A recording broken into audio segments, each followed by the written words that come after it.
evening, greetings, and welcome to this week's Mental Health Solutions for Drug Addiction, Violence, and Crime. I'm Kendaki McConnell, and this is brought to you from Rehab to Life Foundation. I'd like to introduce to you our first guest, Trisha Expressionist, spiritual leader and life expressionist. Welcome, Trisha. Tell us a little bit about yourself. Yes, as you said, I'm Trisha Expressionist. 35 years in the field of working with youth and community. I also now am part of mindful meditation peaceful movement, which was something I felt needed for young people, for children, for families. I've got a whole range. As we talk today, it will come out exactly my journey. Thank you. Wonderful. Looking forward, Trisha. And our other guest this evening is Danny O'Kane. 11 years and 11 months clear and sober. Good evening, Danny. And could you tell us a little bit more about yourself? Thank you. Yes, you just said my name's Danny, and by the grace of God, I'm coming up to hopefully next month make this 12 years clean and sober off of drugs. I've been through the criminal justice system, the rehab systems, homeless system. I've also worked within the criminal justice system and grown up in communities where it's just been an everyday occurrence. So that's been me really, and I've also volunteered to mental health services in the past and mentoring. Okay, so good. We'll be looking to speak with both of you a bit further. And last but certainly not least, Tamara Gabriel. He is the founder, the chief exec of the From Rehab to Life Foundation. Welcome, Tamara. Thank you, Sister Kandaki. Thank you, Brother Danny. Thank you, Sister Trisha. Thank you, Most High, our Creator, God. And Goddess, of course. Yes, and Holy Spirit, yes, indeed, the spirits of our ancestors. Thank you, everyone, for being here, visible and invisible. And I'm so grateful to be here. And as Tamara Gabriel, well, I am also known as Vander Peter Pierre. And to be honest with you, to cut a long story short, I descended into a life of crime and eventually became a drug addict, alcoholic, and it took me 20 years or more to overcome it, to get honest with myself, and so having turned my life around, I've ended up producing an album, a couple albums, a book called From Rehab to Life, the foundation From Rehab to Life Foundation, which I'm just determined to help other people out of that pit of despair and self-destruction that I was in once, which not many survive, actually. I would say 99% go down. You know, they do not recover. So it's a miracle to be here, and I thank God and I thank everyone for listening. And please do call in and ask us some questions or give us some answers to our questions and so forth. Let's interact with each other. Let's heal our community together, because we can't do it alone and we don't have all the answers. Thank you. Thank you. And that leads us nicely into our first question, because like you said, many people do not come out of such a situation. So how can we prevent young boys and girls, first of all, getting into things like gangs? How do you think we can prevent that? And maybe we could start with yourself, Trisha. That's a heavy question. It's a loaded question because we have to look at our society. And the society that we live in is broken. You know, for me, I say it's broken. So what it calls for is community action. I'm part of a breakfast club where we're doing children that are homeschooling now. We've created a community. I'm part of lots of different pockets of community groups. So with a group of sisterings, part of a group that's called Women in the Revolution. with that group, we go out on the streets and we look for young people that have been stopped by police.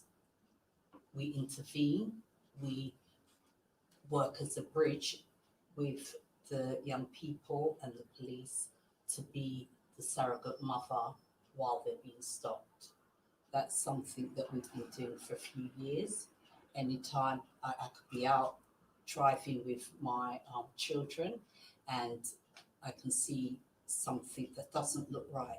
You know, when you get that feeling something's not right, you stop, you intervene, you become part of your community.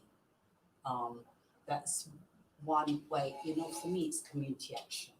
Everything that I do and have been doing for the last 30 years has been about community action. I get involved from an early age, being part of the schooling system.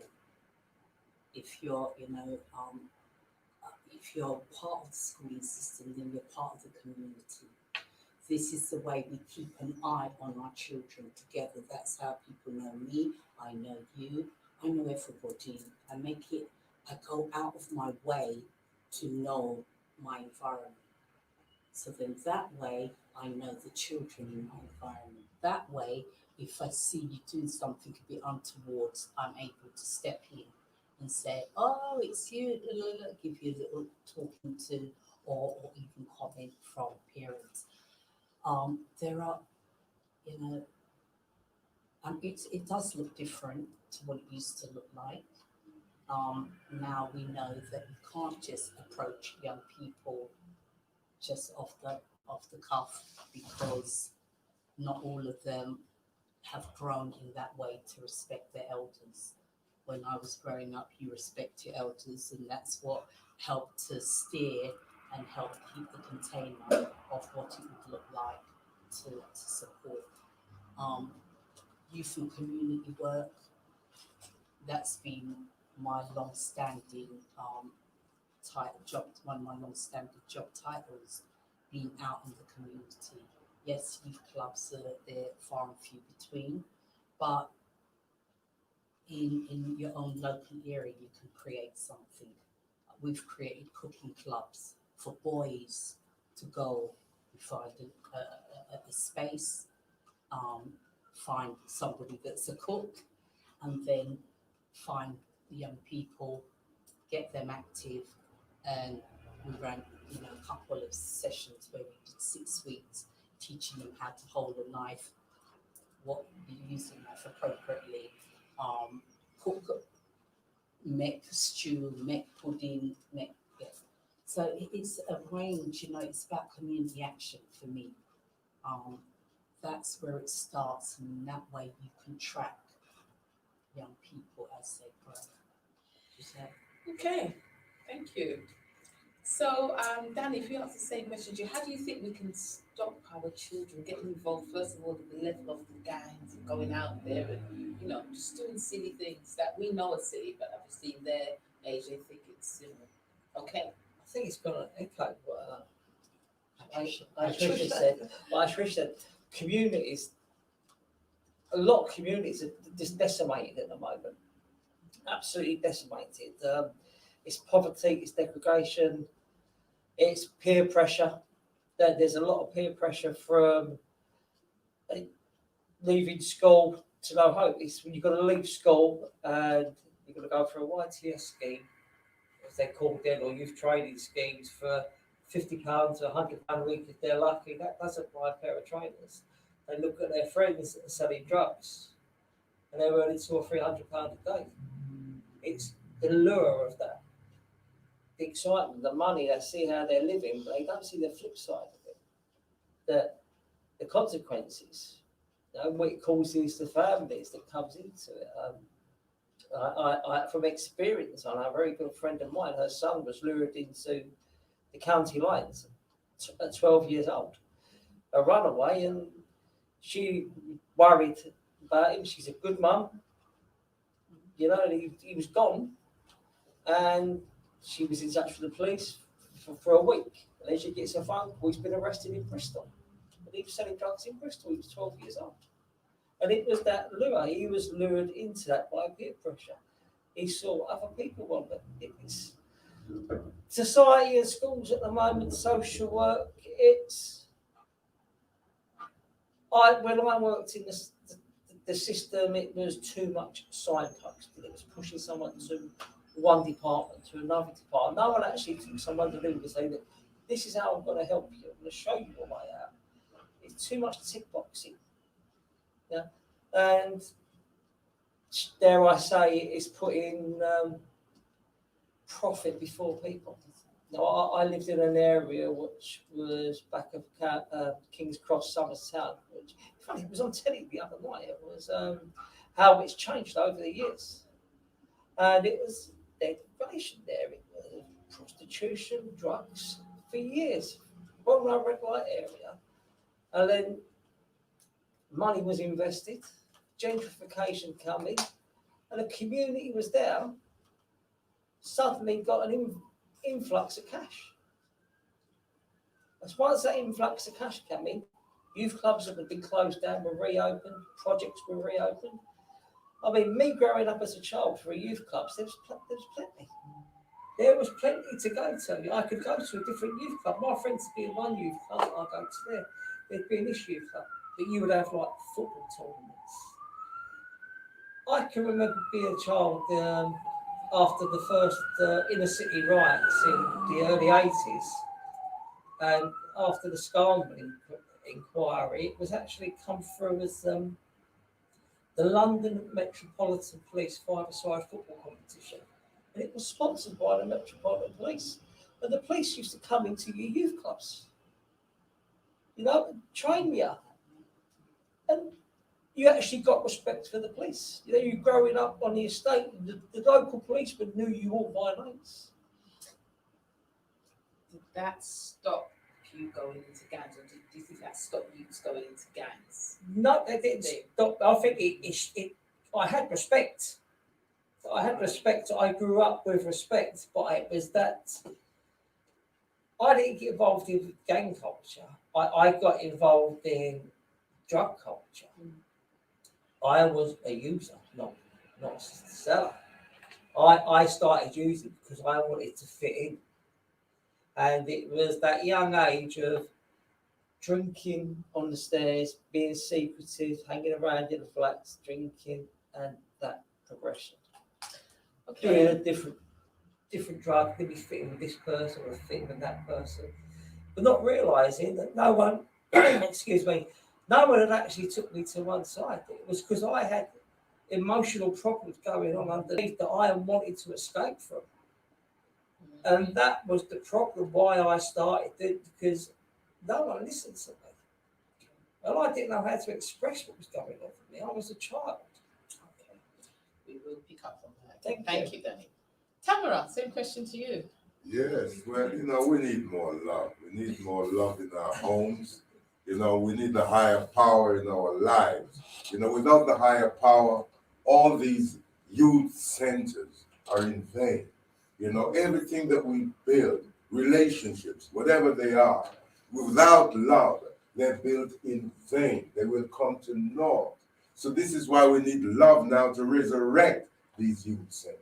This is why we need more love in the homes now, so that mommy and daddy will listen to their children, talk about their feelings. Let our children feel confident and say, oh, some guy came to me and asked me if I want to sell some drugs today, dad or mom. You know what I mean? Yeah, instead of hiding and all that. There's too much distance between our parents and our children today. There's too much distance between, us individually as ourselves. I'm still trying to get myself together, because I was fragmented spiritually, mentally, emotionally, physically, and then eventually financially, and, all the rest of it, destructively. So really and truly, we need this cohesive power of love in our lives. It's so simple. And that love energy will guide us as a community, will bind us together, because this is what binds us together. Without love, it's not going to work, brothers and sisters. Okay, and I certainly agree with you. And I just like to ask another question then. We spoke about love, and you spoke about emotions, and you spoke about being out there as a mother. But um, let me ask, this thing, emotion, and over the weeks, it's come up for a lot of the persons who we've spoken to. There's been this underlying emotional issue that hasn't been dealt with. So, emotions, maybe if we can just tackle that, because as human beings, we all have to deal with emotions. And it seems to be a point where many people are not able to manage, are not able to deal with, and so they find ways to hide from their emotion. So as adults now, we've got children watching and other adults who have been emotionally unbalanced, emotionally touched. Can we speak a little bit about emotion and how we balance ourselves emotionally? How the children balance themselves? Yes, emotions. Now, emotions are a result of our thoughts, how we see things, how what we think at the time. If I think, oh, lovely, my emotions is lovely. If I think, oh my God, my emotions are, so really this is orchestrated by our thoughts. But what we're not, and this is where people aren't aware, is that our feelings are independent from our emotions. Although we feel our emotions, we also have our feelings. And our feelings is a direct line to our soul, to our spirit, to our higher power. This is why, I just get a feeling about something and it's always right. Like I've got the feeling for many years, you got to stop taking coke and drugs and all that. You got to stop stealing. You got to stop the violence and all that. But I wouldn't listen. But that feeling was talking to me. And it also told me that one day you're going to really end up in a bad way, and so on. But I wouldn't listen to that feeling, because my emotion said, we got a lot of connections. We can always get ourselves back together. We're strong. We can handle anything. And so I listened to that emotion because that emotion was created by my thoughts. So therefore, we have to teach our children the difference between thoughts, between emotions and our feelings. Although we feel our emotions, there is a feeling which is independent of thought. You can be there and you're not thinking about anything. The sun said, phone Jill. And then, so you follow that feeling that came through and you phone it, yeah, and you phone them right on time. Or it could be, don't catch that plane. And it's a good thing you don't catch that plane because suddenly you have some terrible disaster that's happened. I mean, I'm following that feeling now with confidence. I used to refuse to follow that feeling, which is a spiritual feeling, which is a connection with our higher self. Okay, so I see how Tricia wants to come in, and maybe some people may say intuition. Is the word Absolutely. intuition. Yeah, And I think that that was really important when you said about that connection with feeling. But if I could just go again and say that many people's feelings then have been trodden on, they've been hurt, they've been abused, they've been in their feelings, they have a difficult time, as you said, expressing that. And so they are unable to face life and deal with life. So again, if we come back again as human beings, we all have feelings, and these feelings or these emotions, and I know you gave us the definition, they seem to underlyingly, they govern us from a child. They govern us. And if we're going to get a hold of ourselves, then we need to tackle this thing, feeling or emotions. So I'll throw that question out and then we'll move on. How can we as human beings manage our feelings? How do we do that? Because it seems to govern so much of who we are. Yes, okay. So I gave myself the name expressions. I gave myself that name so that I could stay true to what I was feeling, true to what I was expressing, what I was experiencing.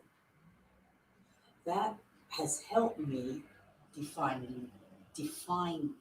the quality of my work in progress becoming myself. Now, I remember when I went to Sunday school, and I always tell this story, the Sunday school teacher said, "Worship the gods if you must, but man, know thyself." Now, I wasn't very present when the sermon was going on, but I remember that line. And I said, what is it to know myself? So I spent a whole another 10, 15, 20 years getting things wrong, putting my hand in the fire, getting burned, being called the black sheep of the family, doing the wrong things in order to find myself. Now that's where the emotional place comes in. Now, what I've learned from that and what I'm able to give is now my mindful meditation, my peaceful movement. Now, for me, the meditation is that place where we take with children, and I'm doing this for babies now, where they sit and they say, how do I feel? They sit, because for me, I just believe that, or I don't believe, because that's to be told, I know that the journey we come here for is to remember. And like you said, there's something else that speaks to us that isn't the ego, isn't the emotion, isn't the it's the feeling, it's innate within us. So we have come away from ourselves of having, and we were never taught. I don't know, this society that we live doesn't teach children in school to have a relationship with how they're becoming, because you're always becoming. So if we can take people forward to recognizing that maybe the reason why we come away from ourselves is because we get caught up in the external world and not with the internal world that is going on within you. And it is constantly going on. You know, if I get up now and I've got a headache, no tablet can cure that headache. You know, it can suppress it, but if I really want that headache to go, I have to become my own physician. I have to know that even with my breath, I can clear that headache. Drinking water, I treat myself. I have to have an intimacy with the relationship that I'm having with myself. Now, every young person that I work with, any young person I come into contact with, that's the first lesson, that's the first journey we talk about. Who are you? Tell me about you. They say, oh, my name is this, I do that, my mom said that. No, I can ask that. Who are you? Why are you here? What have you come to show me? You know, what can I learn from you? You can't learn nothing from me because I haven't learned nothing myself. No. Believe you me. No matter how big you are, I can still learn from you. And I take great pleasure in learning from you. So it's like, it's for me, for I should I say, because I'm now reprogrammed, even still in my learning, I know that words, sound is power. So the words that I use evoke either higher self or a lower self frequency within me. So I now try to watch what I say because there's power behind what I say. So in terms of like getting this feeling, getting beyond this feeling and emotion, we've got to have real relationships.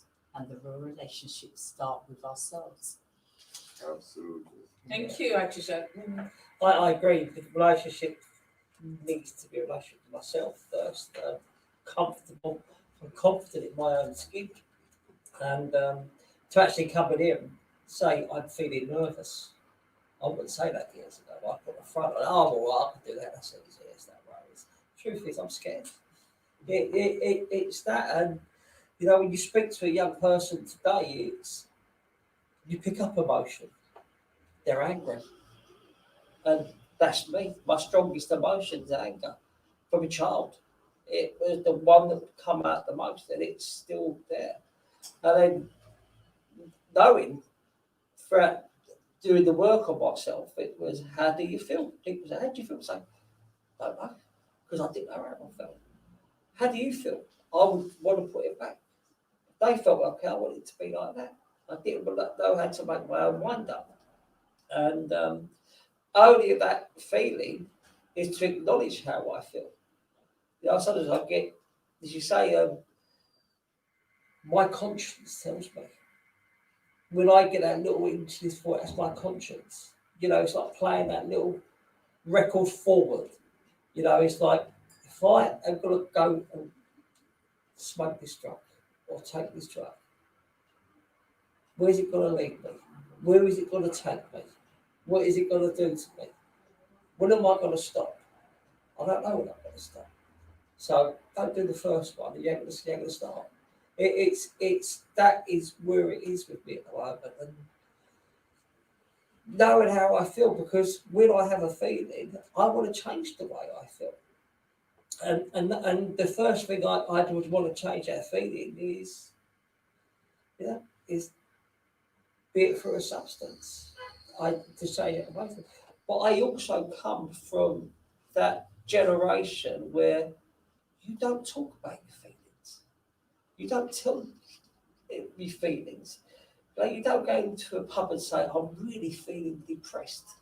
You know, you make sure pull yourself together, go have another one. You know? You can't say that. You can't say that. It's what you want to do. And it's so true, because even if you ask somebody, how are you feeling today? You don't really want to know. So a lot of the time people don't want that. They want you to go, yeah, I'm fine. Yeah. But if you say, really, well, I'm glad you asked me that. And then you start spinning and they're like, oh, excuse me, I'm not. We live in that kind of society, don't we, where really our relationships are quite superficial.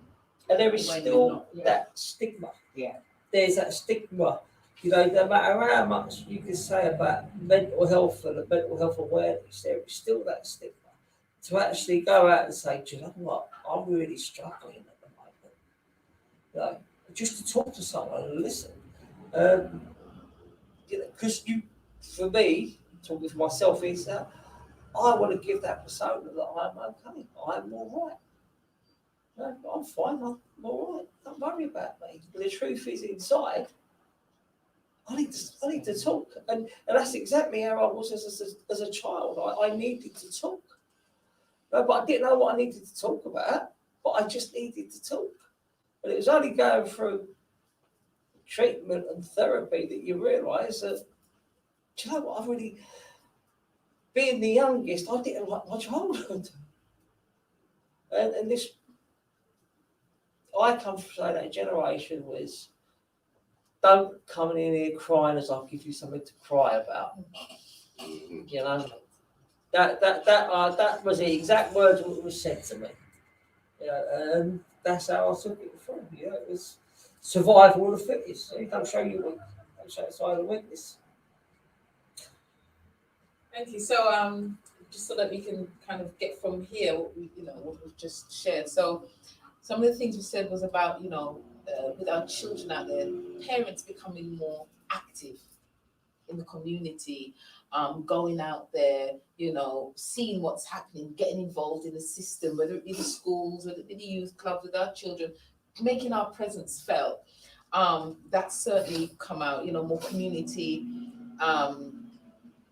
involvement, but also showing children another way, in terms of what's happening step by step, but also having that intimate relationship with ourselves. and letting children know that as young as they are, they have something to share because they actually came with something. They're not just empty vessels. They have quality. They have value, and that they are valued. And then being able to share, how you feel, and that being taught to the children at a young age. So being able to sit with them and then actually have that conversation. It then brings to mind the other thing that those adults probably have to go through that process themselves. Yeah. And the work that's, sorry. So no, it's just you help a child because the child doesn't understand their feelings or emotions. You help them to identify their feelings. That's how I look at it. Because a child can tell you they love you one minute and hate you the next. They don't know the difference. So it's up to them to identify their feelings. Yes, indeed, our feelings very important because we can never run away from our feelings, and we can't hide from them through drugs and alcohol or through stealing or speeding up the road, getting a thrill out of that thing. We're going to leave that feeling behind because we replace it with the thrill of speeding in a stolen car or something like that, or carrying a gun or a knife. It's sort of the negative, energy that comes off of that, can be so, so intoxicating. The thing is that as a sick man, for me to get well, I had to stop using the things that made me sick. I had to stop eating them, or I had all the things that made me sick. I had to give them up for me to get well. And this is where a lot of people are afraid because as parents, maybe they're afraid, how can I stop being a good parent now? Start intellectualizing. It's a bit late now, the children, they're going 10 now, 11, 12, and, what am I going to do? If it was from the cradle, it's going to be different. But the fact of the matter is that the time is now, no matter what. The age of our children, they could be 21 and they're still living at home. And also as parents, we have to set an example because our sins visit our children. Our mistakes visit our children. Our vibrations visit them. And there's no mistake that we are the head of the family because we're the parents. We're the leader, and they're the followers. And when we put the children before ourselves and let them lead us, it can only lead to disaster. It can only lead to pain. It can only lead to anger and violence and all sorts of nonsense, even drug taking and drug dealing and despair. And I'm such a good mother, the woman says. I give him everything he wants, and I do attend the school meetings and this and that. But if there's dishonesty there, a lot of parents aren't saying that they are the actual ones who are supplying their children with drugs, for example, or their uncles or aunties are, and so on and so forth. Or it's people who they know very close to the family that's doing that, and they turn in a blind eye because there's money coming in, and mom, she's on benefits. She can't refuse 100, 200, 1,000 pound, 500 pound, couple, whatever it is.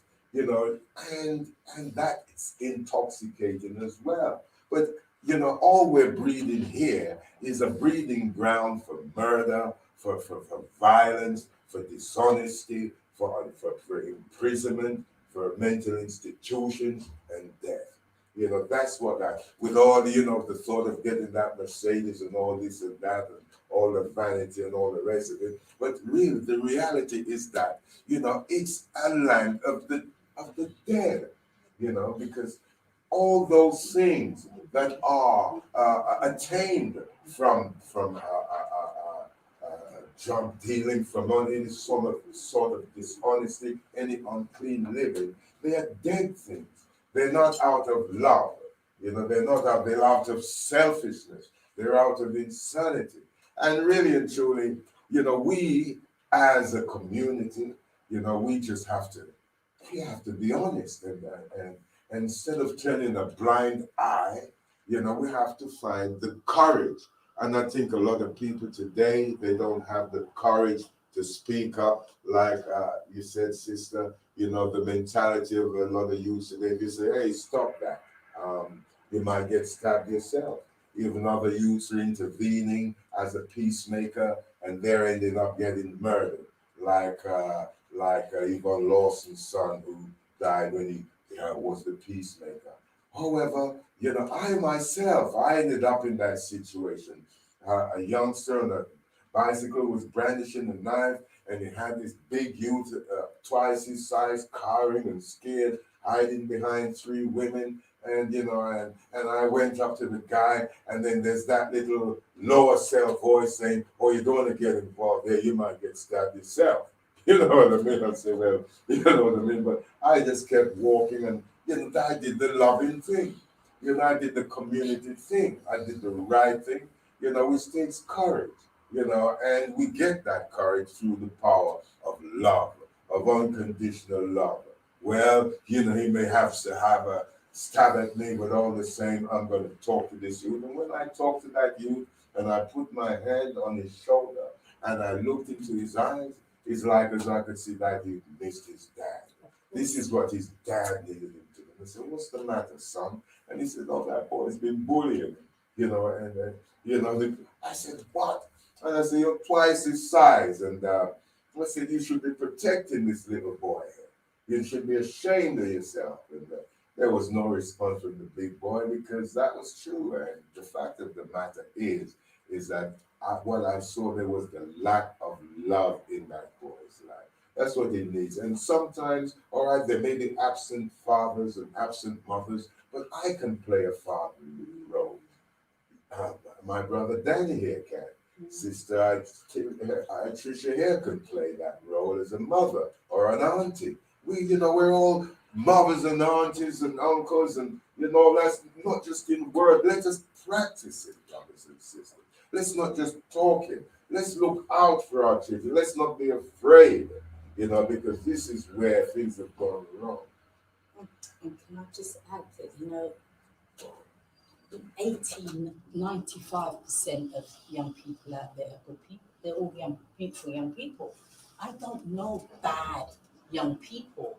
I even the ones that feel that they're bad, you know, they might, you know, it's that persona that you put on. When you get into a conversation with them, there's, you know, like you said, there's other things that are underlined that is making them have to put on that front. So I think it is about, you know, bringing community back together and bringing that love and feeling and sharing that love. And even, you know, when I go down the road a lot of the time, I hail them up, I hail up everybody, you know, because I'm showing that I acknowledge you, you know, you're somebody. And even if they don't know you, they're like, oh, maybe I know her, yeah.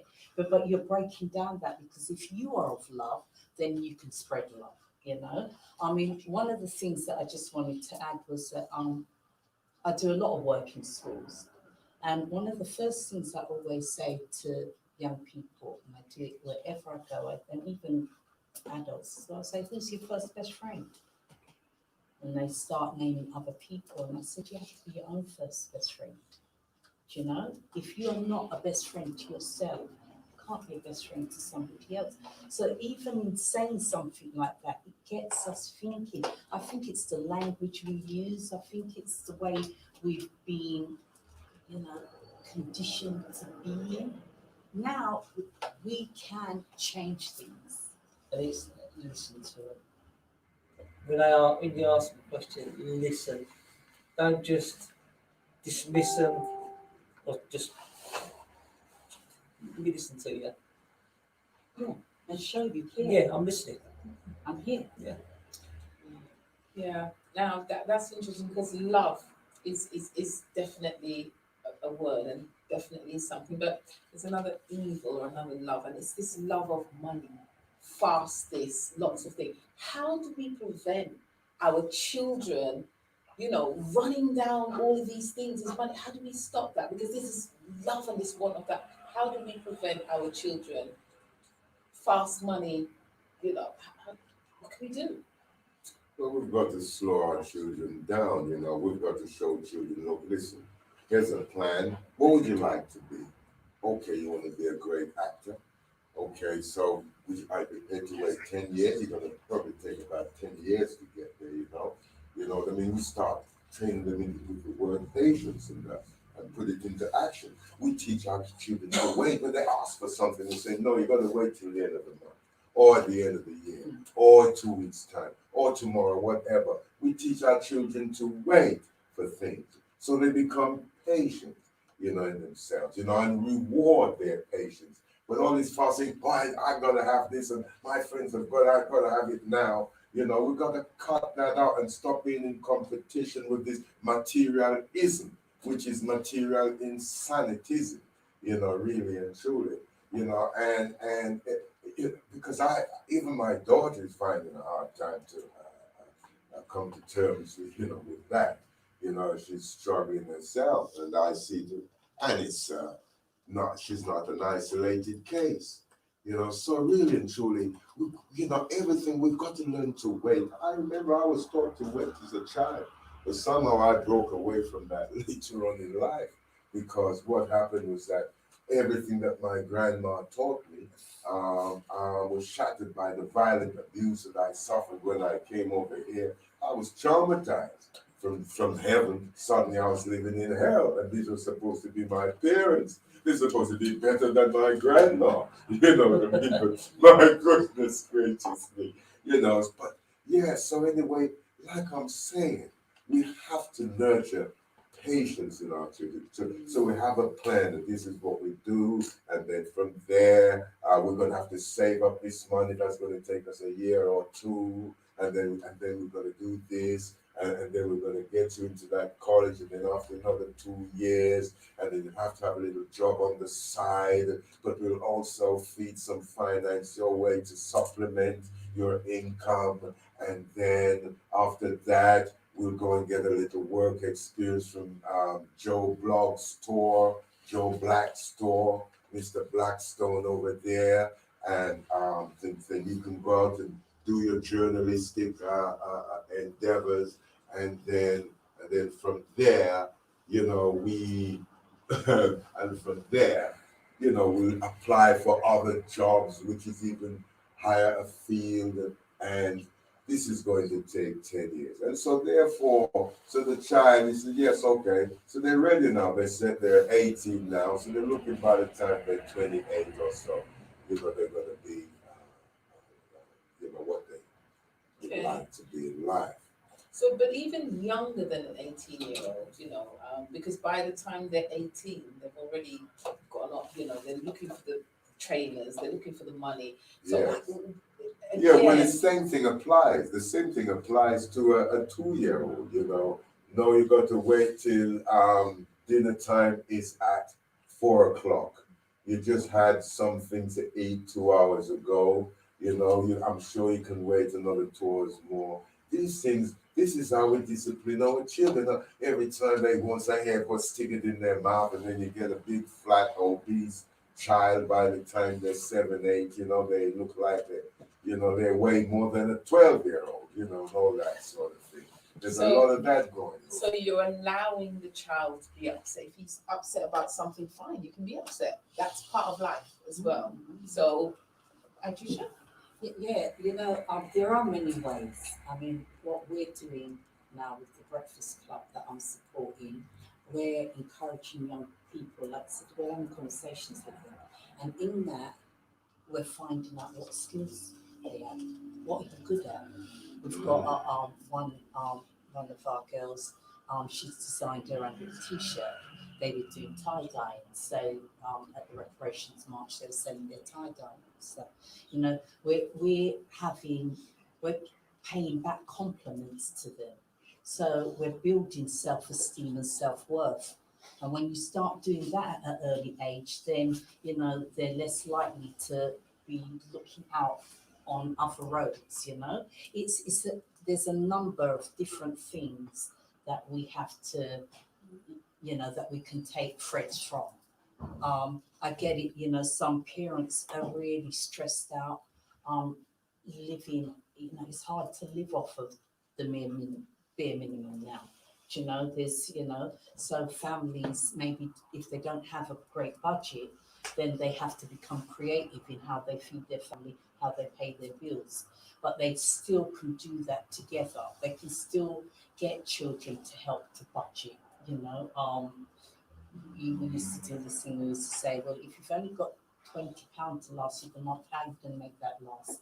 So we've got to just become creative with the relationship that we're having with our family, with our children, so that at every step of the way we are tracking, we are staying on top, we are getting to that place where we're having relationships that are meaningful, so that, because the media is going to always be out there, the media is always going to be saying, oh, look at this, you could have this, you can have that. And we're all going to, we all had that kind of vanity streak within us at some stage, but we had to learn how to damn it down, or we had to get the job. But, I'm trying to encourage, like my granddaughter, that she can be her own entrepreneur.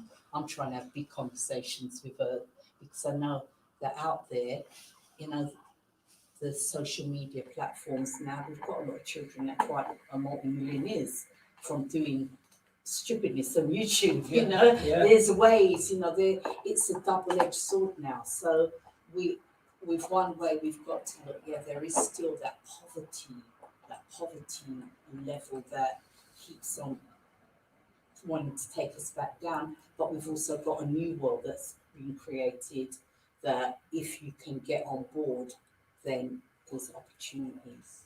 So it's a choice. Yeah, no, I agree.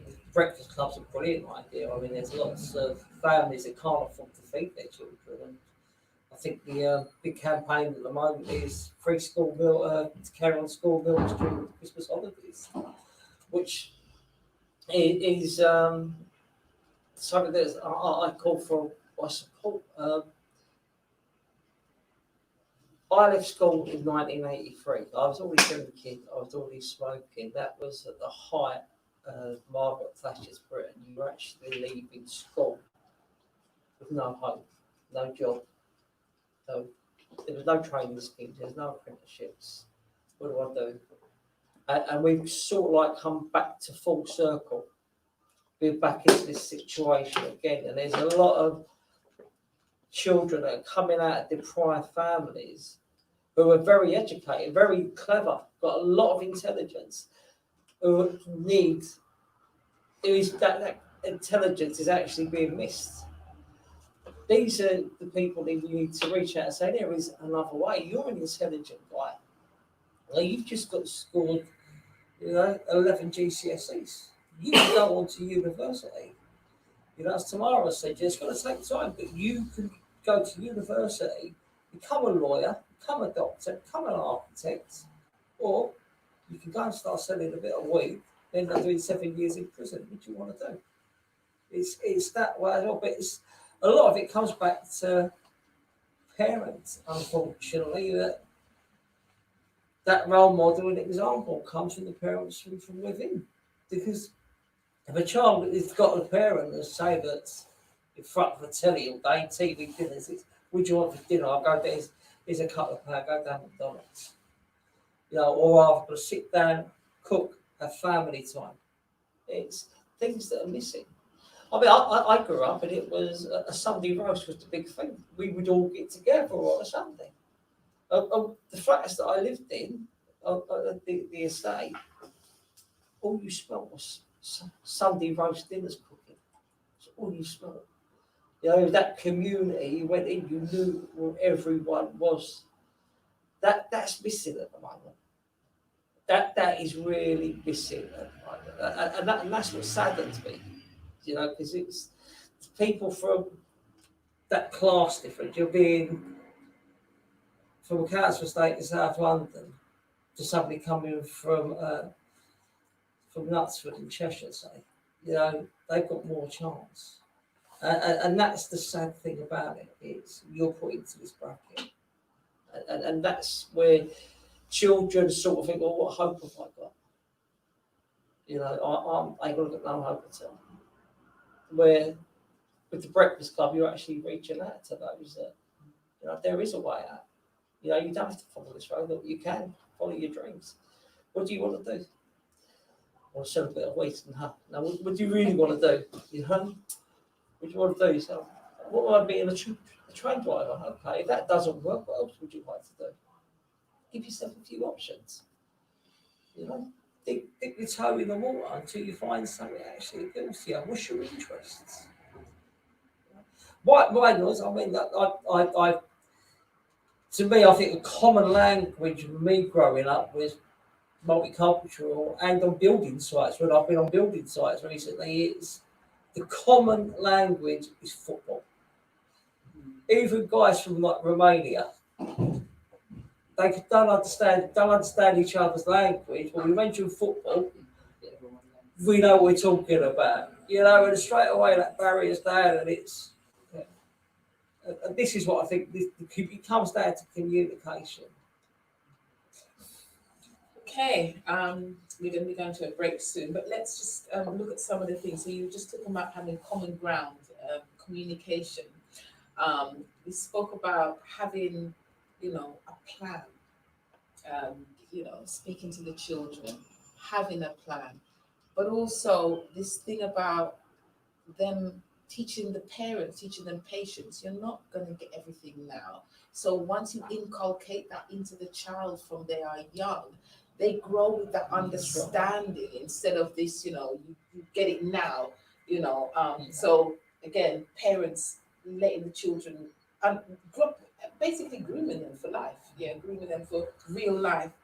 And then this competition, this idea of competition, you know, that you're competing with this person, but actually focus on yourself and what do you want to be? What is it that, you know, you're thinking about? Like say you want to sell something. Well, that's not really what you want to do. You want something, so that's why you're going to sell that. What is it that you would like to do? So again, going back to that value. But teaching them skills, something that's really nice about, you know, these young girls being taught tie-dye, you know, or whatever skills it is, but, you know, they have this pride that I did this, you know, you give them that pride, you know, and then they can go and then to make something from it. I mean, you know, it's even, so, you know, that kind of thing, giving them skills when they're young and showing them what they can do. Building self-esteem again, that came up, you know, building their safe self-worth and getting creative, having a creative relationship, you know, even when times are down, you've only got £20 for the week, even when times are down, you know, finding ways to navigate that and, you know, letting them be a part of that journey, problem solving. Yeah.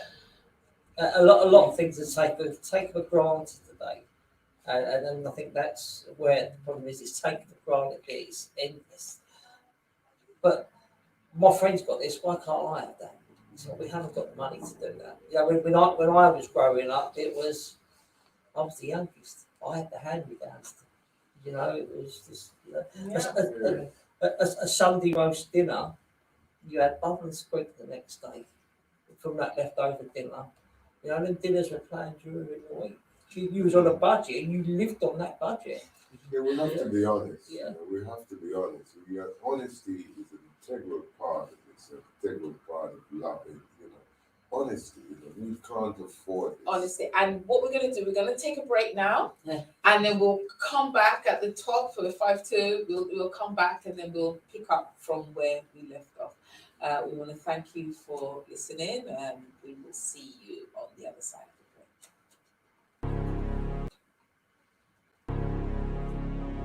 My heart was filled with much despair when I was summoned to L'Angleterre to reside with my parents, that was certain. Though powerless, I resisted till the final curtain. My elder said, "Son, don't you want to see the snow?" I, the little boy, spontaneously replied with an impertinent no. "Why?" they exclaimed, looking puzzled and hard. I, the little boy, replied, "I see the snow on Christmas cards." So with Mammy I went one day on a rowing boat to the big ship Genoa. So colossal it caused dismay. Venezuela was the first port of call as we cruised and sailed away. The sea was rough and filled me with fear. The food was not the same, oh dear. The next stop was Genoa, and from there a train to Rome. Then again we embarked on the big ship, till we docked in England, our new home. Victoria, the underground, oh it gave me such a fright. With windows that looked into darkness, as if day had turned to night. Where were the birds of color? The buildings, the clothes, so drab and grey. And when we entered our home in Hackney, there were no maids to my dismay. I recall back home they said, go off far and wide, England Street paved with gold. For there your future is sunny and bright, though the winters are dark and cold. I may have been young and inexperienced, and yet I knew the other half had not been told. I repeat, I may have been young and inexperienced, and yet I knew the other half had not been told.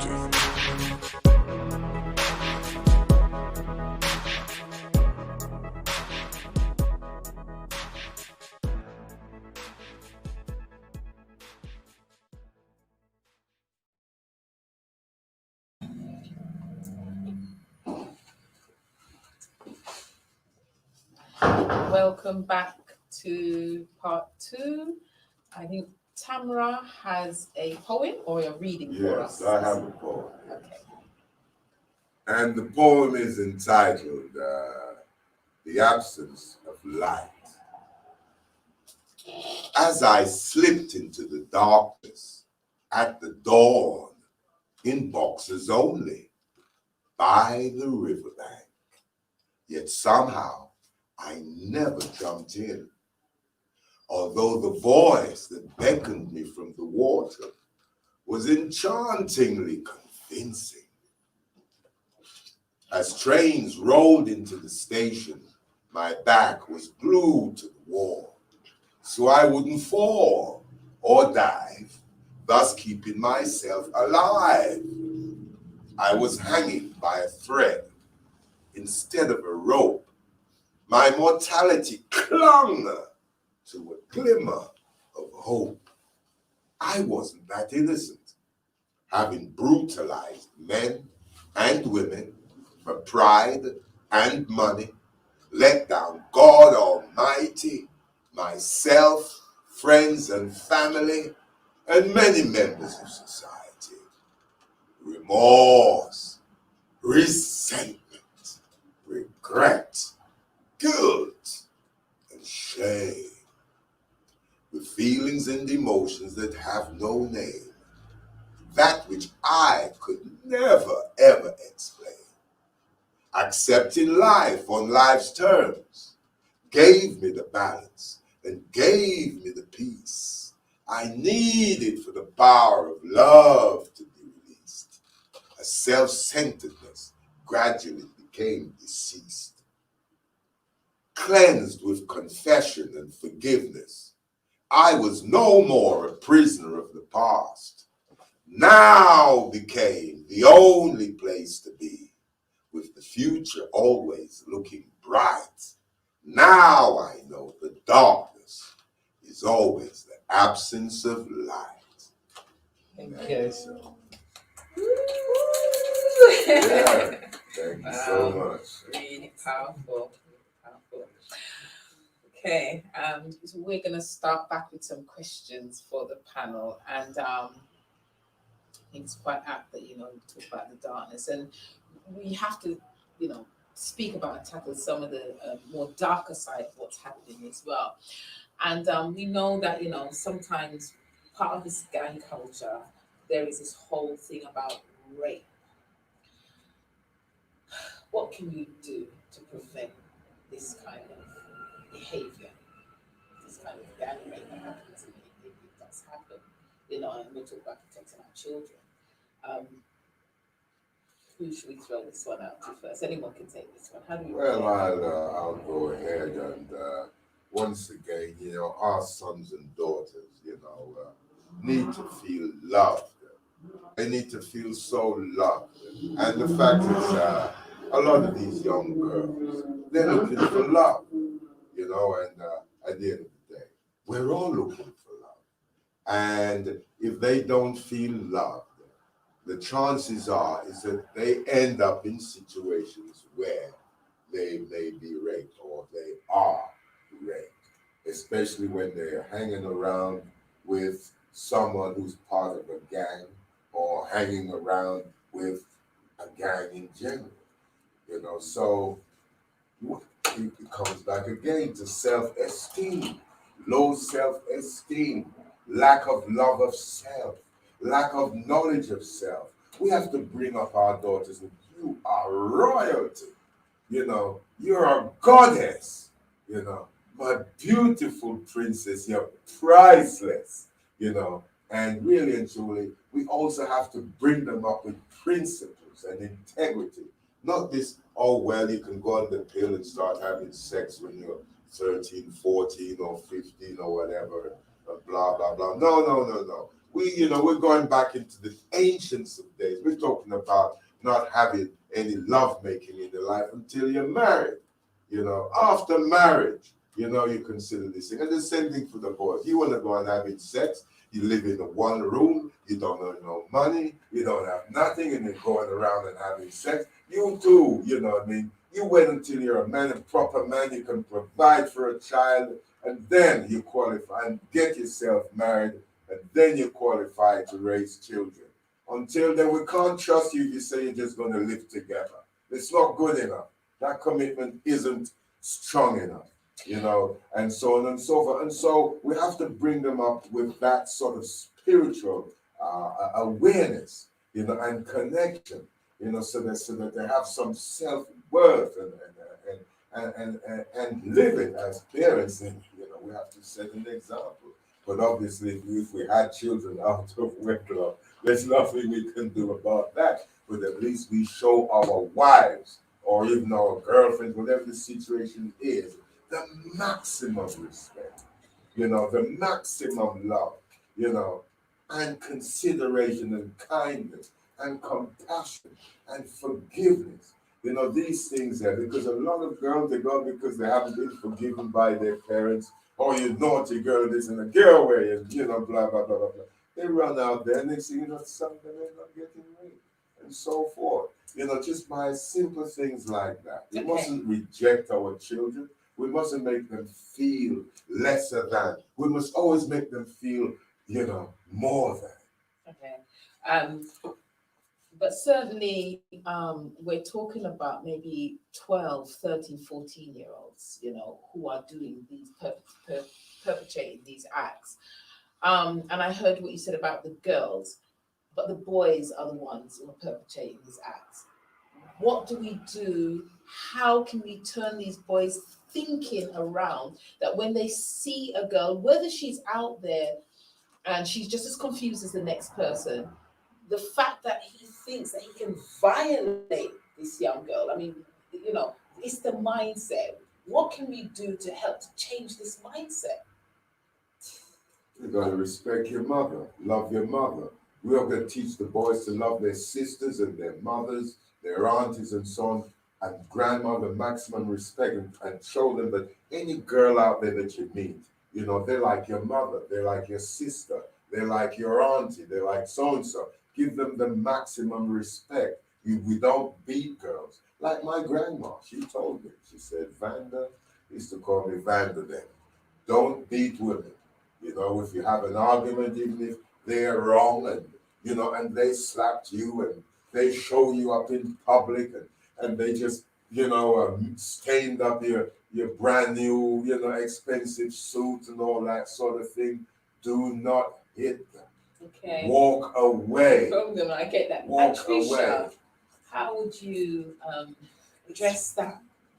It's really hard for me to even know what to say in this arena, because I do work as a health and wellbeing practitioner as well. My job is a health and wellbeing practitioner, and I go into schools and colleges. I go into schools and colleges, and it's a different world. We have now different laws and different ways. I mean, young girls as well as boys have multiple partners. They're the freedom for sex, for it looks different to when I was growing up. I don't sound that old, but yeah, it does look different. Sorry, it looks so different. I mean, we do this thing, we've got to go to A to Z of sex, and they're allowed to say any profanities, and they say, and the things that I hear, I don't even know what to say. Our world is different, and so how it is, it just has to be about what you can do with those that are around you, and how you could help that would ripple through.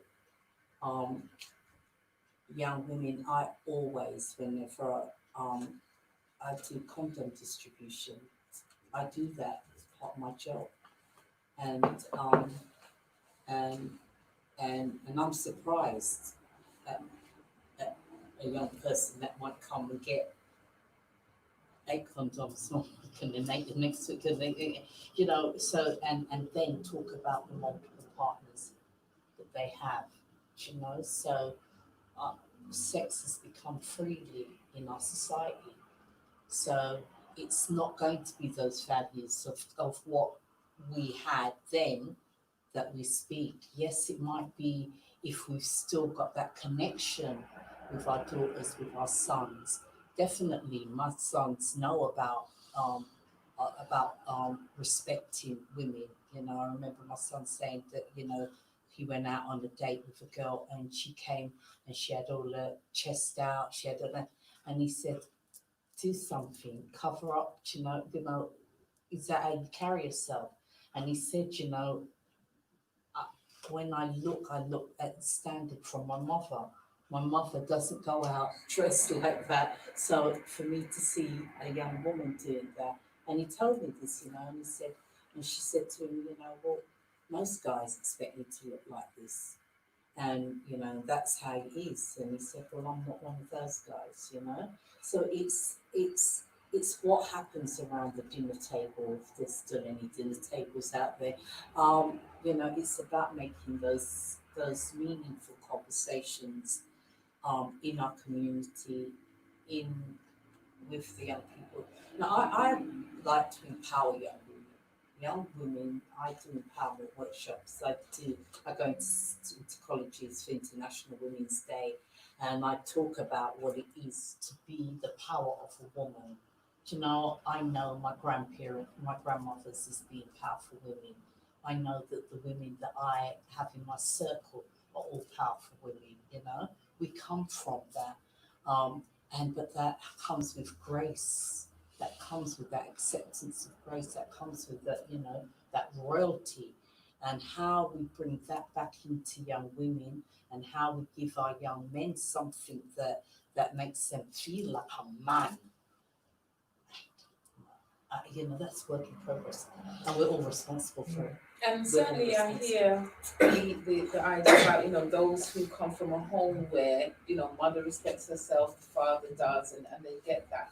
But the issue with when we talk about gangs is those boys who are not, necessarily from that kind of background. And the thing is, are the schools, for example, if they're not getting it home, or these youth clubs or these centers, then are these, and you're in these places, so are they teaching, just like you teach the young women to feel empowered, and the men should feel empowered, Are the sexes being told about respecting each other?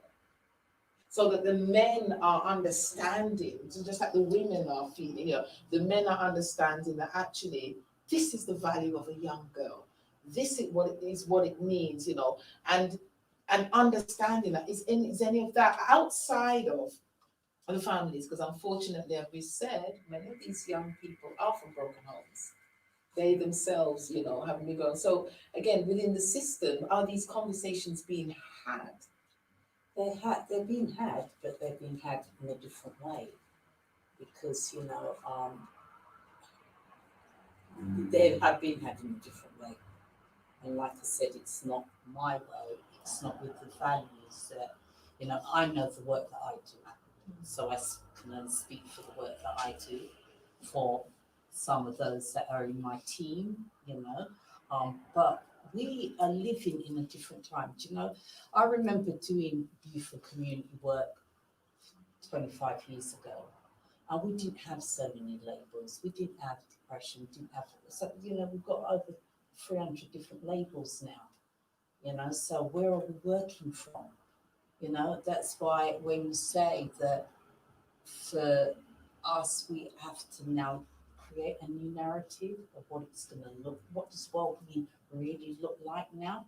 How are we going to challenge? How are we going to change what this norm is? Because there is, our world looks different. And we have to, and we do, and at that level, when we go out into the street, remember, young people are not gangs. That is something that is, you are going to ask young people, what gang are you part of? Half of them look at you, what are you talking about? And you're part, I've got my friends that are wrong. They don't consider themselves as gangs. They don't consider themselves as certain things. It's something that's been created, and we take on those roles. And then somewhere down the line, we realise that we're in a position that we never thought we were, where we start, where a young person starts off and where they end off is not, they don't, like all of us, we don't see it coming. Okay. And we need to be taught, the children, they need to be taught from early self-acceptance, acceptance of self, love of self, and forgiveness of self, and acceptance of life on life's terms. And the only thing that we can change is ourself. It's no point, we have to, educate ourselves and our children in this way. As the Serenity Prayer says, God, grant me the serenity to accept the things that I cannot change, and courage to change the things I can, and wisdom to know the difference. And it took me a long time to understand that the only thing that I can change is myself. I cannot change you or you or you. I may talk, I may motivate you, I may inspire you, I may strengthen you, but the one who's going to change you is you, not me. People might give me credit for it, but no, it's you. And I learned that when I went into rehab. It wasn't the counselor that got me so, because most people relapse and this and that and blah, blah, blah. At the end of the day, like myself, like Danny, it was Danny who got, who drank the water from the river. You know what I mean? They can't make it, drink that water. You can carry us there, carry us to rehab, and we're living in rehab right now. Lockdown, people trying to cope. This is a time of honest self-reflection, so that we can offload all the stuff that are weighing us down, including those feelings. It's time to talk openly, and honestly with ourselves and with others. It's time to connect with our community. I've got Danny's number, we've got our numbers, and we're going to keep in communication with each other, make sure everyone is all right. And the elders there, John and Jill, they're going to go over there, and Fred and Jack's going to go over there and see about the elders. And there's so many this year, so we're going to go and pick the children up from school and all that. Oh, you can't do it today, I'll cover you, and all that sort of thing. This is the way we have to go forward. And really and truly, You know, things may look so desperately, terribly bad as though it's irreversible because we've got multiple partners, girls with 5 boyfriends, guys with 5 girlfriends, and all that sort of thing. But it is irreversible. Remember, as it was in the beginning, so it is in the end. We're going through a cycle in life, and we can break that cycle at any time at will. We have more power than we give ourselves credit for. It's not all gloom and doom and, oh, we can't change this, so we're just going along with it and accept that, yes, it's 5 girlfriends and 5 boyfriends, everyone. That means to say we've got to educate them with the truth. Be honest and let them know. Well, therefore, you're going to have 5 different baby fathers, 5 angry children, and potentially 5 criminals and men of violence and drug dealers were coming out here with, and so on and so forth. You know, for the men and for the women. You know, we're going to show them the consequences of the way of their thinking and their behavior isn't getting them anywhere in life. It's a detriment to our society. It's a cancer in our society. We have to tell them the truth because they don't know the truth. They don't have that experience. It's up to us to tell them. And the elders, many of them, or probably even most of them, have lost the courage because they're afraid, oh, they might get shot or they might get knifed or they might get harassed around their house and so on. And I understand that, especially when you're on a council estate and you know, and everyone is there at close quarters. But this is where we're all supposed to be supporting each other because, as you said, you know, most of our community are good, loving people. Well, come on, let's express the love and let's tell the drug dealers, no, you can't come drug dealing around here anymore. As a community, we don't want this here. All this gang rape business, we ain't having this kind of thing around here anymore. You know, take, you know, I mean, better you all find some other work to do. You know, we'll pay you to, as a community, we will pay you all to, you know, keep the estate clean. You know what I mean? You know what I mean? You know, yes, as a community, when we're united together, we make things happen. That's how our parents bought their first houses. They couldn't get money from the banks or anything like that. They rent partners. They overcome the obstacles, and we overcome our obstacles with unity, whether you're black, whether you're white. But poverty is the thing that unites us all. You know, just like love unites us all. You know, poverty does also.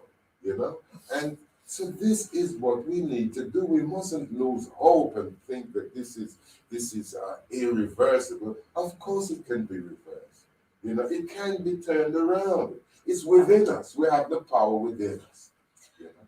Okay, so moving forward, and we're talking about the youths now, rather than those who have, you know, gone through, made the mistakes and made the changes. If we're talking about the youth, so traditionally, in for example, in many African cultures, there is built into the structure of the society, there is this aspect of rites of passage, where each stage of the human being's development, so the community has already thought through that at this stage, this is what a human being needs. And at that stage, this is what the female would need, and this is the male. And built within the structure of the society, it's this idea of rites of passage. So when you get to maybe 7 or 10 or 11, they know that at that stage, the human being at that stage starts to act like this or needs to do it. So they take you away and they train you how to be a young man or a young woman. And this is irrespective of the homes you come from. The community understands that the human being's development, at the development of a human being through life, they go through different stages, and it's understood. And at each stage in life, the ceremony, there was a ritual for that human being to go into, to understand himself and come back into the community and play a role.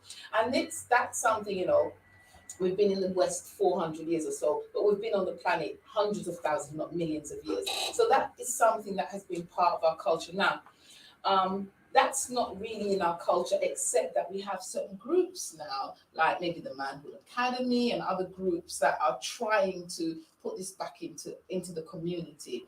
Now, we also speak about the different institutions like the youth clubs, and which maybe not do it in that way. They're not looking specifically at the human being and where the human being is developing in life itself, but are dealing with an aspect. Now, moving forward, we've got a next generation coming up. Do we say put structures like that now within the European community?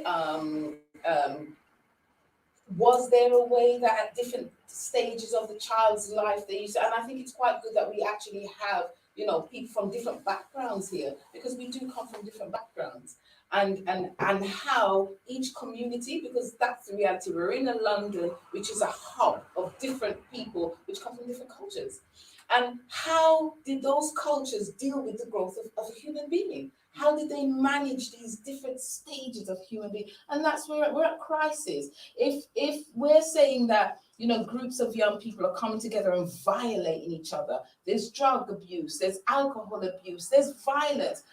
The society is in a stage of breakdown. And if we're talking about solutions, well, we know that certain communities, certain traditions used to have these things and they didn't face these issues in their civilization. And we're talking about civilization. This is supposed to be civilization. So moving forward, what can be put in place to stop? So, for example, we have this, when the children go to the shops, they call it the chicken meal, so that the gangs, recruit them, and what can we do what can be put in place? And I'm asking that question again, because we did used to have that. Something's gone wrong, something has broken down, and we're talking about solutions. So I'm going to throw that back out there. Yes, well, first of all, I remember as a little child, I was taught by my grandma who brought me up, don't take sweets from strangers. Don't take sweets from strangers. And, sweeting is like the most attractive thing to a child. Yes, even more than the mango, I suppose. When you're a child, you want that sweet, it's sweeter than the mangoes. And that meant, it's not only meant, that didn't only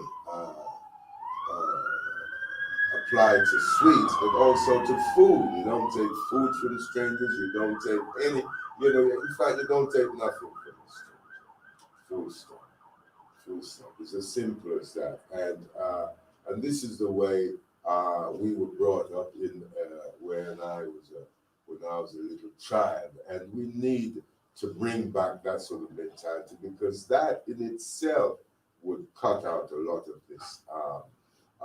These children, the vulnerability, towards taking on these chicken meals, which leads to them being a drug deal at the end of the day, because they're going to pay back the money for 5 chicken meals, and they don't get any pocket money and all that sort of thing. And next thing you know, they're selling drugs, and from one thing leads to another. So by that simple act alone, this, and also at the same time, we have to, we have to reward our children for good behavior.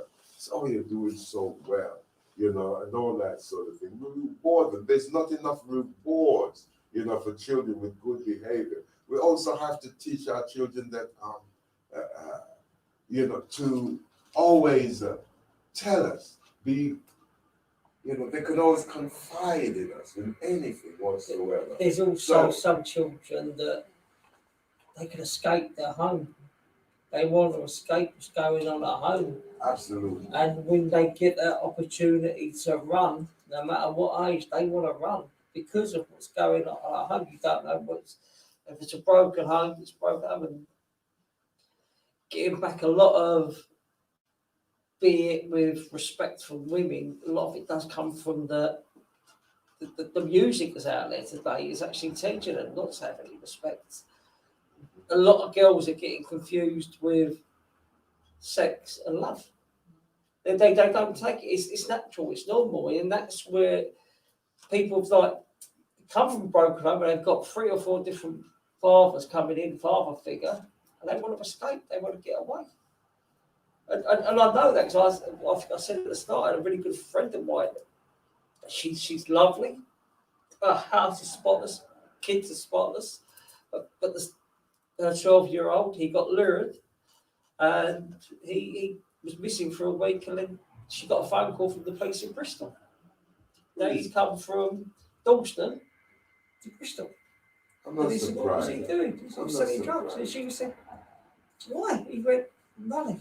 I'm not He surprised. said, when you say- I said, I owed them money. I had to do it. So why did you get into debt with them?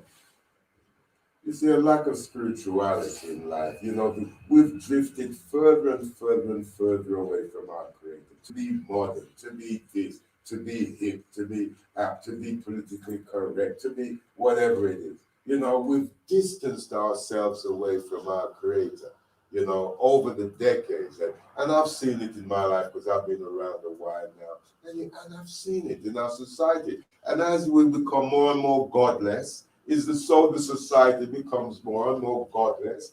It becomes the lack of morals, the lack of love, the lack of honesty, you know, all these things, the lack of integrity, the lack of principles, you know, all these things are demolished when we have no God, when we have no higher power in our lives.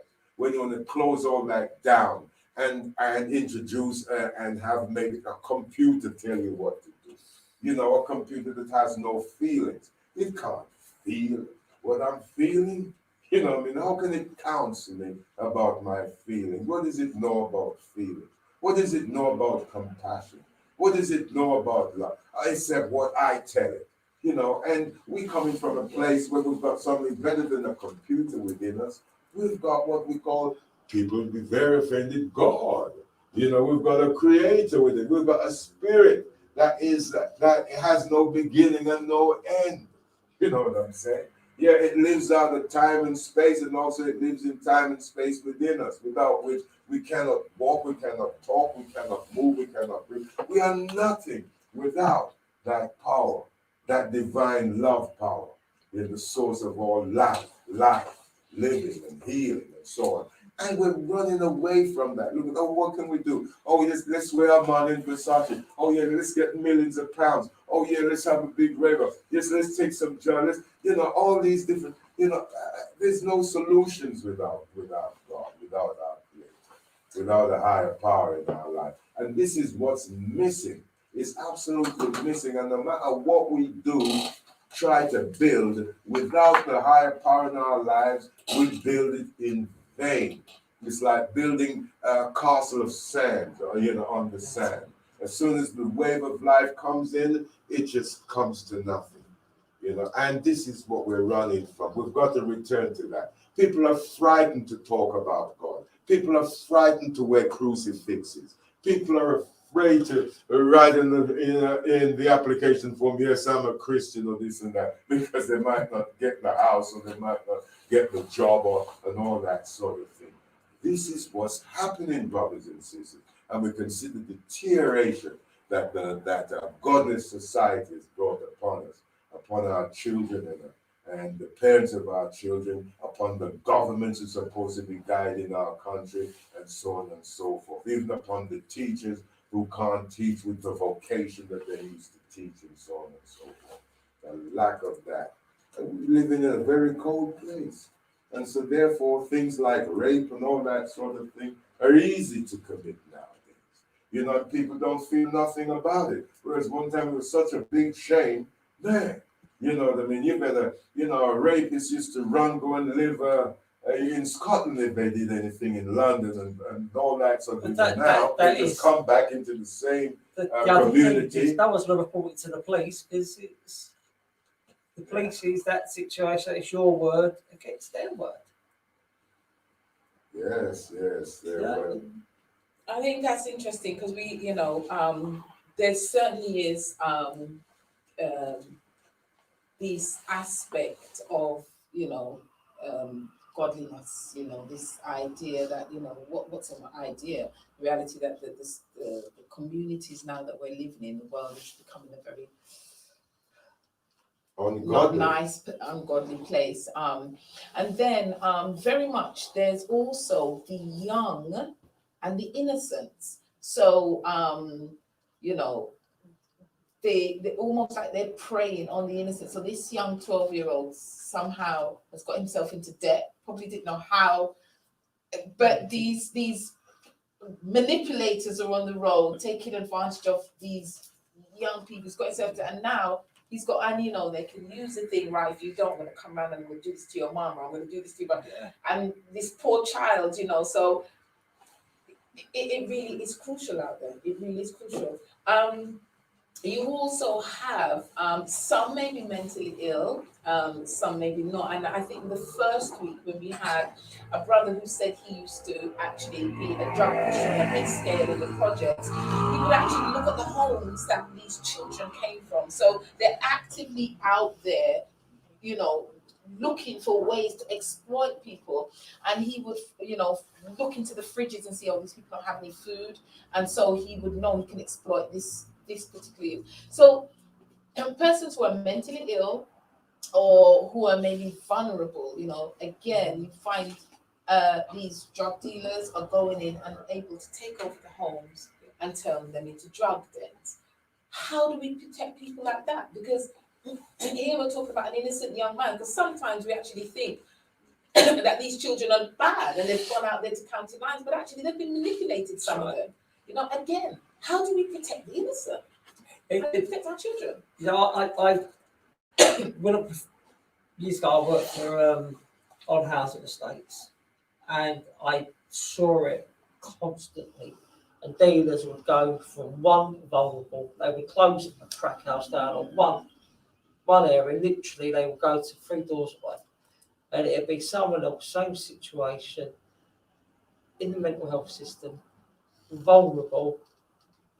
And then you get back and you look, where's their psychiatric nurse, or they're not taking their medication, and they're getting, I have this for free, not realising that the house is taken over. When they do get evicted, gets raided, they also get evicted. So they lose their home. And they've then gone back into a hostel system, which could be then taken out. You've been born and bred in London, and then with a lot of housing policies and these now, we can house you, but you've got to move up to Manchester or Middlesbrough. And if you say no, you're not a priority. And this is the thing, it's the support. Where is the support gone? And they call it austerity, when they cut all the social workers, all the mental health nurses, etc., the housing officers. They closed this down. Dare I say it, the community, the local police were taken off the estates where they could see where people was going into trouble. My day, it was, I still went off the rails, but the local police knew who was who. No, it was nipped in the bud. You got there before the problem was created. It was there, you stopped it. So you have these vulnerable groups then that actually need protecting. And, what part do we play as a community? As a community, do we look out for these people and let the social services or people, is it the social services supposed to keep a tab on them? I mean, again, there are many gaps where, these things fall through. What is our responsibility? Do we have a responsibility, or is it that the state is supposed to take care of that? How do we manage those things? How should it be managed? I think it's a mixture of both. For me, I'll speak for my own, not for everyone else, but I think it's that give someone a hand up, help them. When they're in that desperate situation, give them a hand up. Like you're saying with the Breakfast Club, course, what's your interest? What do you want to do? This get you on a course of some, be it creative writing. I know somebody in recovery who's a successful journalist. How she became a successful journalist was because she wrote a suicide letter. And when like it was a failed suicide attempt, but someone said, "This is really creative," and then she realised she could actually write by pure chance. It was like God, like it's like an intervention, and she became a journalist, and she's very successful at it. That's a story. And that is a story. It's Yeah, a it was a story. suicide letter. Yeah. And it's And- picking that up. It's when someone you've got that window of opportunity with someone, you know, like if someone wants to stop taking drugs, or someone comes to you for help, and they ask for help, and they're swallowing their pride. You've got that window of opportunity where you've got to grab it now. Don't say to someone, "I'll come back in 3 or 4 days' time and give you an appointment," because that's gone. That opportunity is gone. Yes, I mean, another thing, children, brothers and sisters, adults, kings and queens, we all have to ask for help. Let's stop pretending. Let's stop running around the bush. Let's ask for help. And let's encourage our little children to also ask for help, for help. Because we're overwhelmed with fear in our society. And with the COVID-19, it's just emanated even more fear. It's caused the fear to multiply. And when we're in a fearful state, we're afraid to ask for help because we're traumatized like a rabbit in front of a bright headlight. It's just frozen with fear. It can't move, and all that sort of thing. Can't speak, can't think, and all that sort of thing. Ask for help. We've got to ask for help. And from asking each other for help, we'll find that the help that we seek is provided, and it strengthens us, and it helps to create a better community than the one that we've got. Just asking for help. If I'm hungry, just gonna say, "Have you got some food? Give me some food." You don't have to go and beg on the street corner asking people for pennies and all that. There's too many people along our streets and all that with more than enough food that they're going to throw away. We've got to return to this neighborly thing. Let's talk to our neighbors, for God's sake. We don't even know our neighbors' names. That's right. And things like that. It's respect. It's when I grew up, it was respect. All of my friends, I called their mum and dad by their surname. I say, "Hello, Mrs. O'Sullivan. Hello, Mr. O'Sullivan." It was respect. And they did the same with my mum or my dad when I said, "Hello, Mr. O'Kane, hello, Mrs. Kane." Absolutely. And that's what's missing today. And it was, getting briefly back to when you learn to respect, women. You had respect for each other. And that own self-respect comes from that as well. Self-respect, absolutely. And the thing about there's a lack of respect, I would say, for these mentally ill brothers and sisters who they get so much money per week benefits. They get more benefit money than people who are working and all that. But it's not that. It's the mental health services. I think decimated. There's nothing out there. You try to get a psychiatrist appointment now, it's 9 months. Well, the thing is that what I noticed was that a lot of them, when they get there, like 300 and odd pounds, which actually went up to 400 and odd pounds during COVID, I understand. All that money goes on crack and alcohol the same day, and so forth. And really and truly, I believe, but I feel that they ought to be given vouchers to go and get food, vouchers to go and get clothes, that are non-negotiable vouchers. They have to get what the voucher says it gets, and so on. And even if they have to have ID to go in it or whatever, so that they actually, so they're disciplined in a way that, they can't just take the money and just go and buy drugs with it. I've seen so much of that in my experience. And Trisha? It's such a big issue that we're talking about, a topic that we're talking about, and part of in my head's going, government. How much is government to blame for these situations that the people are in? We, and who do we go to in government for answers and for changes? And then on the other side, I hear that, I worked with drug and alcohol offenders for 4 or 5 years, and they were the most creative.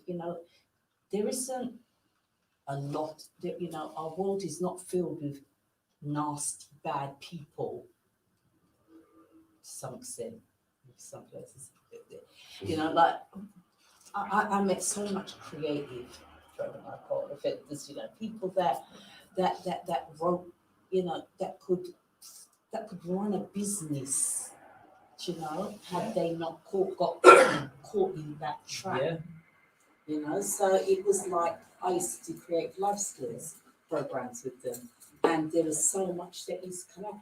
I think it's society, it's the way that we manage education from Yeah. the offset. From the offset, what is education?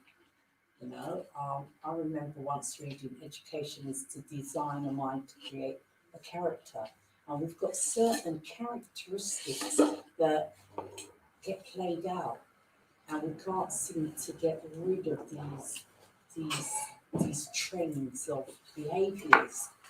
How are we going to break that cycle? I believe that everyone is infinite. I am a spiritual being having an earthly experience. Yes. Yeah. So therefore, I am not this body. I am more than. I am everything. You know, we need to get young people to be able to appreciate the breath of life. That it starts from the little things, not so much the big things. It does. We do need more community engagement, and because we're in the year of 2020, something can be changed. You know, for me, all of this lock-up business has given people. I heard when this is a mental health program where it said that for some people it helped them to make sense out of their fears. Being at home, having to stay, and for others it meant that it brought loneliness and despair to others. We've got to look at how we create balance, and that's for each of us as individuals, and then as community, and then as our country and our society. We've got to do the work, and we really have to do the work, and we are all accountable.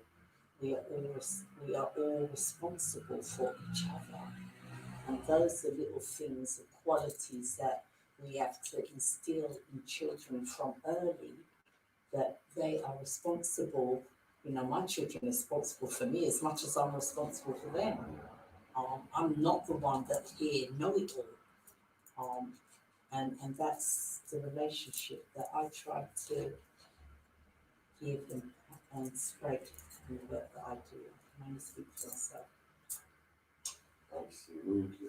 Okay, so this is the last of 3 programs that we've been running, and we're in the last 15 minutes. So I think, we've been having these programs over the last 3, so I think this is a very apt time to maybe sum up solutions. And this is solutions to mental health, drug and alcohol abuse.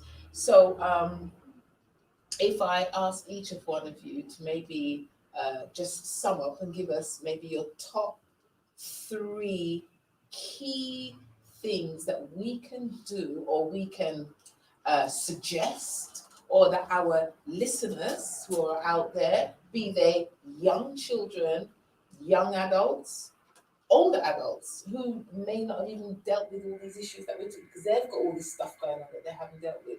What would you say? And I'm going to ask each one of you to give me your top 3 solutions that you could say that people can take away and maybe start moving towards. And maybe let me start right here on my left-hand side. Danny. My first solution, if anyone is struggling with a mental health, drug addiction, psychological problem, emotional, tell somebody. Reach out, tell somebody. Speak to someone who's been there. Someone who's going to listen to you. if you've got a bad chest, you go to your doctor. You know, if you've got a bad chest, you don't go to the man in the pub. You don't go to your dealer, you go to someone that knows what they're talking about. If I've got a legal problem, I go to see a lawyer. I don't go to see someone in the dealer. I go and see. So reach out, be honest, what's going on? How do I feel at the moment? Yeah, I'm angry. Where can I get help? Do I need help with accessing a benefit? Do I need help accessing employment? Do I need help accessing? Reach out. First point of call. You know, they used to be in Camden, they shut it down, and it was for under 25s, and it was a one-stop shop, which covered everything. Bring something like that, like local community, a one-stop shop, you know, but speak. Most importantly, whatever's going on, if you feel you're being exploited, especially if someone's told you to keep this a secret, tell someone. You know, don't suffer in silence. You know. Thank you, Danny. Atisha, I'm going to ask, what would be your top 3 solutions to our listeners who are out there to take away? I'm going to keep it all in that place of well-being, and first and foremost is to develop a relationship with self,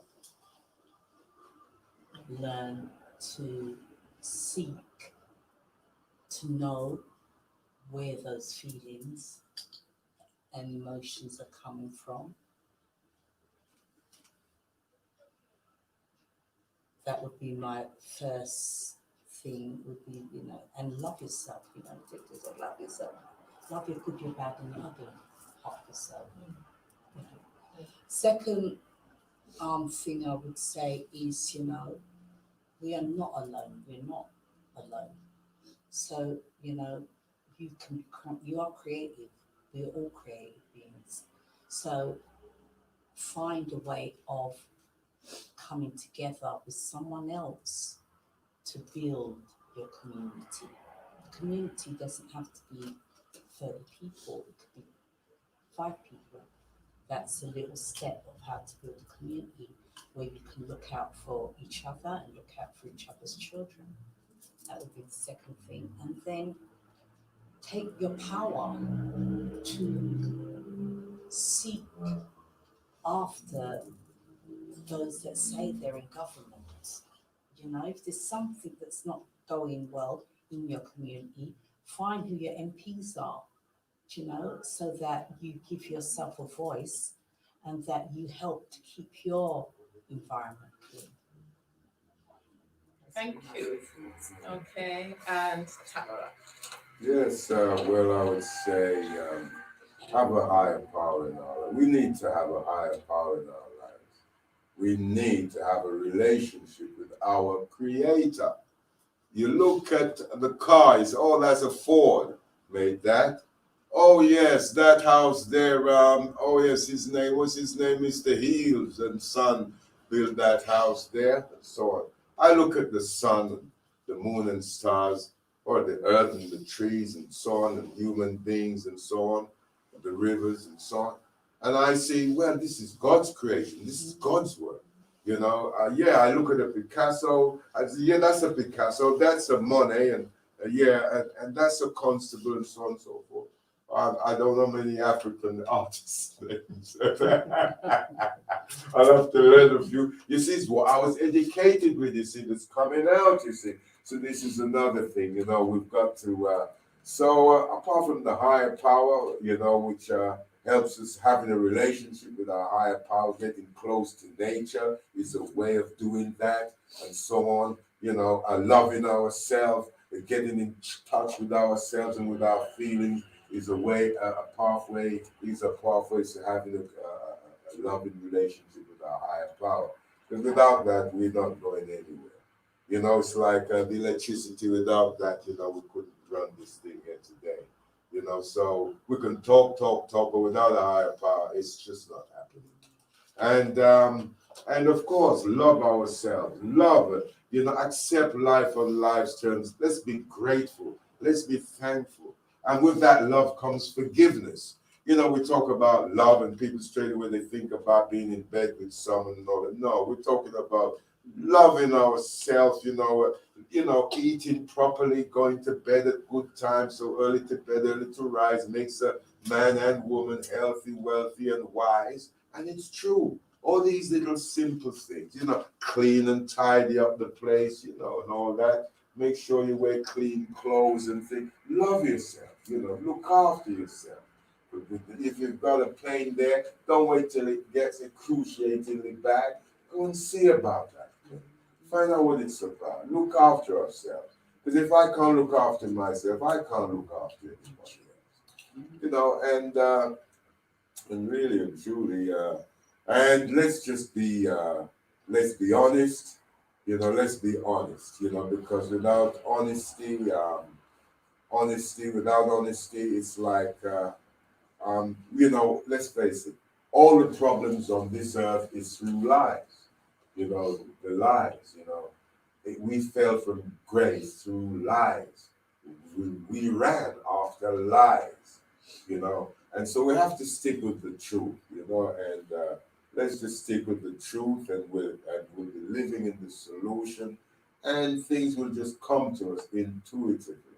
We don't have to worry about the youth, this and clubs and this and that. Everything will come in, will come, from we connect in that way, everything will come because we're living in the solution and we're open to that. Because also forgiveness, for a start, it eradicates anger, resentment, regret, and all that sort of thing, which is eating up our youths today, which is eating up adults. The amount of adults I know, they're still angry about things that happened to them when they were 7, and they're 57 now, carrying that anger for 50 odd years, 60 odd years, and things like that, resentment. And the youths are they're like ready to go at you, really and truly. They're all fired up with anger in them because of absent father, because of a mom who can't afford what they want, or whatever it is, or because of bullying, or whatever it is, or they can't express those feelings of that anger. And you see, they don't know about forgiveness, and forgiveness is a way of detoxing from these things, and freeing ourselves from the prison of pain, and anger and resentment and all these things. It's through forgiveness, not through anything else. It was never through drugs and alcohol and all that. That was the lie. But before I go, I'd just like to say, please buy my book. It's called From Rehab to Life. It's called From Rehab to Life, and all proceeds goes to our foundation, From Rehab to Life Foundation, and it can be found on Amazon. From Rehab to Life by Tamara Gabriel, Akavanda P2P. And this is my album, Ex-Gangsters Odyssey. It was officially launched on the 24th of October. You can buy it, you can download it track by track, or the whole album on iTunes and Amazon, and also Spotify. Okay, so yes, please support us, and we need volunteers. Get in touch with us, on From Rehab to Life Foundation.org. Also, you can also get in touch with us on Rehab to Life #1, .com. Thank you very much. Thank you. Yeah, I actually was going to point back to you to tell us a little bit about rehab. We have about 4 minutes left of the show left, so we can still come back, and I think we would like to. But again, just to sum up some of the key points that has come out of this, certainly love self. And that can come in many ways. How do we love ourselves, valuing ourselves, spending time with our children, whether it's difficult times and lots of difficult times, working with the children, giving them a sense of identity. It's okay to learn from mistakes. In fact, that's how you learn. If you don't make mistakes, you can't learn. And even in letting children understand that that's the normal part of life, make mistakes, right? Okay, to talk to someone. Make sure, if you are feeling someone, and talk to someone who can actually assist you.